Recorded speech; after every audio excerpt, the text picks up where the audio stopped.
Vous écoutez la Mélodie Family. Dans la forêt lointaine, on entend le coucou.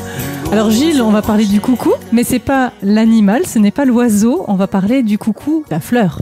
Effectivement, une fleur très commune que normalement tout le monde connaît. Dès l'arrivée des beaux jours, les prés et les champs se couvrent de fleurs, dont une belle plante qui déploie ses fleurs jaunes en tubes. La prime vert, La prime vert officinale dont on va parler aujourd'hui. qu'on peut appeler le coucou. Je te propose qu'on parle de légendes. Tu sais que j'aime les légendes, raconter des histoires. Alors, une légende dit que Saint-Pierre, gardien des portes du paradis, avait un superbe trousseau de clés en or. La malchance fait qu'un jour, ce trousseau lui glissa des mains et tomba sur terre. À l'endroit où le trousseau de clés tomba, apparut justement la prime vert. Et comme ça, il a pu les trouver plus facilement, c'était pas mal ça. Exactement. D'ailleurs, nos voisins allemands appellent cette plante Himmelsschlüssel, la petite clé du ciel. Oui. Et dans la tradition chrétienne, la prime vert donnait accès rien qu'au royaume des cieux. Carrément. Oui. La prime vert fait également partie des herbes sacrées des druides. Et là, une autre légende, celte cette fois-ci, nous dit que toucher une pierre avec un bouquet de prime vert ouvre une porte sur le royaume des fées. Donc c'est une légende assez proche finalement. Oui. On ne peut qu'être surpris effectivement par ce parallèle entre la légende chrétienne et celte. Un peu plus loin dans l'histoire, sous Louis XV, on la nommait herbe à la paralysie. Pourquoi ? Elle était censée guérir la paralysie de la langue et le bégaiement. Cette fleur a des propriétés médicinales tout de même.